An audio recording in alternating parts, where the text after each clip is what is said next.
నమస్తే. తోట చంద్రశేఖర్ ఈయన మళ్ళీ జనసేన వైపు చూస్తున్నారట. ముఖ్యంగా ఈయన పేరు చెప్పగానే 2 తెలుగు రాష్ట్రాల్లో గుర్తొచ్చేది ఐఏఎస్ అధికారిగా. మహారాష్ట్రలో పనిచేసినప్పటికీ ఆయన క్రమశిక్షణ కలిగినటువంటి అధికారిగా గుర్తింపు పొందారు. 2009లో ఆయన రాజకీయ ప్రవేశం జరిగింది. అది కూడా ప్రజారాజ్యం పార్టీ ద్వారా.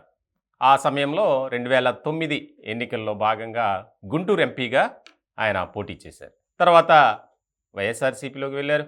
వైఎస్ఆర్సీపీ నుంచి జనసేనలోకి వచ్చారు. 2009, 2014, 2019 ఇలా పోటీ చేశారు. ఎక్కడా కూడా గెలవలేదు. ఇలాంటి క్రమంలో కేసీఆర్ ఆయనకు ఒక బాధ్యత ఇచ్చారు.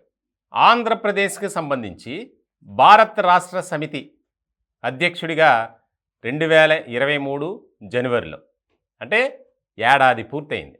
దీనికి సంబంధించి బీఆర్ఎస్ ఏ రకమైనటువంటి వ్యూహంతో వెళ్ళినప్పటికీ ఆంధ్రప్రదేశ్లో మాత్రం అది వర్కౌట్ కాల. ఇలాంటి సందర్భంలో గుంటూరులో ఎంతో ఆర్భాటంతో బీఆర్ఎస్ కార్యాలయాన్ని కూడా ప్రారంభించారు. అయితే ఇటీవల కాలంలోనే ఆ బిల్డింగ్ కూడా తాళం వేసినటువంటి పరిస్థితి. మొత్తానికి తోట చంద్రశేఖర్ ఆయన జనసేన వైపు చూస్తున్నారు.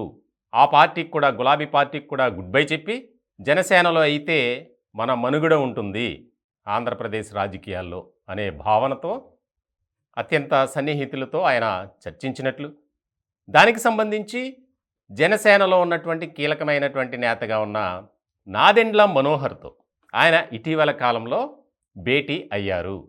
త్వరలోనే జనసేనలో మళ్ళీ చేరబోతున్నారు తోట అనేది మాత్రం రాజకీయ వర్గాల్లో చర్చ బాగా జరుగుతుంది. ప్రధానంగా ఆంధ్రప్రదేశ్ రాజకీయాల్లో మార్పు చేసుకుంటున్నటువంటి పరిస్థితులు, సమీకరణాలు, వ్యూహాలు, రకరకాల ఎత్తుగడలతో ఏ పార్టీకి ఆ పార్టీ వెళ్తున్నాయి. ఇలాంటి క్రమంలో తెలుగుదేశం పార్టీ, జనసేన పొత్తుతో ముందుకు వెళ్తున్నాయి. ఖచ్చితంగా ఈసారి ఆంధ్ర రాజకీయాల్లో తెలుగుదేశం అలాగే జనసేన ఒక విప్లవాత్మకమైనటువంటి మార్పులు తీసుకురావటం ఖాయం అనేది బాగా వినిపిస్తుంది. ఇలాంటి తరుణంలో అధికార పార్టీతో పాటు కొన్ని చిన్న చిన్న పార్టీ నేతలు కూడా టీడీపీ, జనసేన వైపు చూస్తున్నాయి. ఎందుకనంటే తమ రాజకీయ భవితవ్యం కానీ, రాజకీయ మనుగడ కానీ సాధించాలి, కొనసాగించాలి అంటే ఇప్పుడున్నటువంటి పార్టీలు అనవసరం, మనం ఒక మంచి పార్టీని ఎంచుకోవాలి అనే ఆలోచనతోనే కొంతమంది ఉన్నారు. అదే క్రమంలో ఈ తోట చంద్రశేఖర్ కూడా ఆయన వివాదాలకు దూరంగా ఉంటారు. ఒక మంచి ఐఏఎస్ అధికారిగా గుర్తింపు ఉంది. కాకపోతే రాజకీయాల్లో మాత్రం అంతంత మాత్రమే. ఆయన 3 సార్లు పోటీ చేశారు. ఎక్కడో కూడా గెలవనటువంటి పరిస్థితి.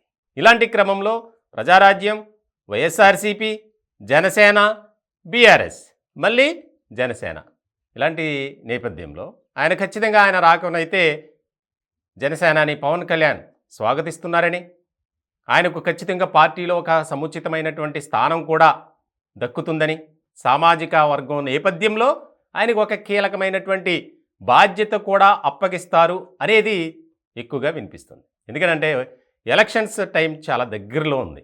ఇలాంటి తరుణంలో కీలకమైనటువంటి నేతలు కూడా మన పార్టీలో ఉండటం శ్రేయస్కరం అని భావిస్తున్నటువంటి జనసేనని ఆయన్ను పార్టీలోకి ఆహ్వానిస్తున్నట్లు, అంటే ఆయనే అప్రోచ్ అయ్యారు. కాబట్టి త్వరలోనే జనసేన కండువాను మళ్ళీ కప్పుకోనున్నారు అనేది మాత్రం బాగా వైరల్ అవుతుంది. దీనికి సంబంధించి చాలా క్లారిటీతో తోట చంద్రశేఖర్ ఉన్నట్లు. ఎందుకంటే పార్టీ మారటం వల్ల ఇంకా మనకు రాజకీయంగా ఎదుగుదల ఉంటుంది అని భావిస్తున్నారని కూడా తోట చంద్రశేఖర్ వర్గీయులు, అనుచరుల ద్వారా మనకి తెలుస్తున్నటువంటి సమాచారం.